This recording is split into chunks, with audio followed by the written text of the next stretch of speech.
윤석열 정권이 경찰 물리력을 동원해서 민심을 억압하는 전두환 방식의 무단 통치의 길로 빠르게 들어서고 있습니다.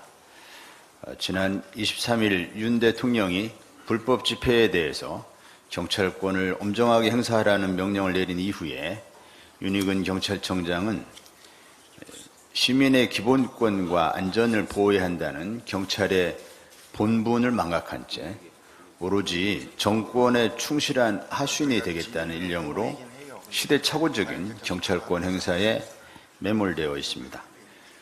윤 청장은 지난 25일 전국 경찰 경비대에 보낸 서한문에서 폭력을 행사하지 않는다고 불법이 없는 것은 아니다.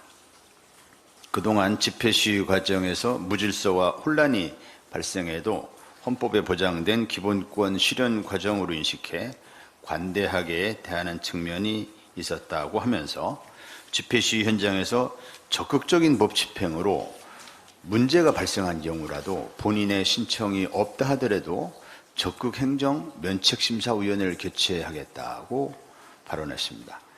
강경 진압을 노골적으로 부추기는 매우 위험한 발언이 아닐 수 없습니다. 헌법에 보장된 국민의 기본권을 심대하게 침해한 한이 있더라도 과잉 진압을 통해서 공포의 동토 왕국을 만들겠다는 대국민 협박이 아닐 수 없습니다. 나아가 경찰의 당연한 책무인 국민의 기본권 보장에 대해 경찰이 관대하게 봐주고 있다고 인식하는 윤 총장의 사고는 국민이 위임해준 공권력을 정권의 입맛에 따라 무절제하게 사용하겠다는 발상으로, 이런 사고방식이라면 지금과 같이 시민의식이 성숙해 있는 민주화 시대의 경찰 수장으로 있기에는 너무 위험한 인물이라는 확신을 갖지 않을 수 없습니다.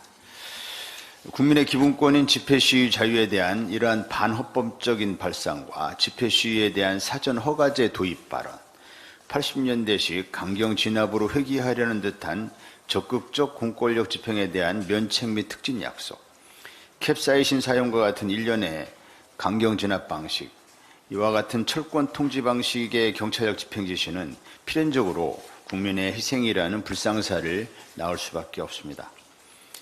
행안부 경찰국 설치, 12구 이태원 참사만으로도 윤익은 청장은 진즉 물러났어야 했습니다. 경찰에 대한 시민들의 신뢰와 지지를 얻기 위해서, 또 경찰의 중립성을 지키기 위해 그간 희생을 감수하며 행동에 나섰던 양심적인 총경들에 대한 정권의 악랄한 보복 인사를 막아내지 못했을 때 이미 윤 청장은 경찰 총수의 자격을 상실했습니다. 윤 청장은 선배 경찰이 피땀 흘려 이루어낸 경찰의 중립화, 경찰의 민주화를 하루아침에 무너뜨리고 있습니다. 조직 내부에서도 본인의 자리 보존을 위해 경찰의 명예와 자존심을 팽개친 최악의 경찰 총수라는 오명을 뒤집어쓰고 있습니다. 리더십을 상실한 지 오래입니다. 자격을 갖추지 못한 경찰 총수가 자리를 유지하기 위해 정권에 맹목적 충성을 하면 국민이 불행해지고 경찰 조직에 대한 국민의 신뢰는 추락합니다. 경찰을 국민의 적으로 몰아가는 윤익은 경찰청장은 당장 사퇴해야 합니다. 윤 청장은 윤석열 정권의 공포 정치의 하수인이 되어 경찰을 빠르게 망가뜨리고 있습니다. 더 이상 경찰 조직의 명예와 자존심을 짓밟지 말기를 바랍니다. 경찰 역사의 가장 부끄러운 역사적 과오를 저지르지 말고 하루빨리 사퇴하길 바랍니다. 그 길만이 경찰의 마지막 자존심을 지키는 유일한 길임을 명심하기 바랍니다. 우리 국민은 민주주의를 억압하는 통치자와 그 세력을 결코 용서하지 않았습니다. 이것은 역사의 교훈입니다. 이상입니다.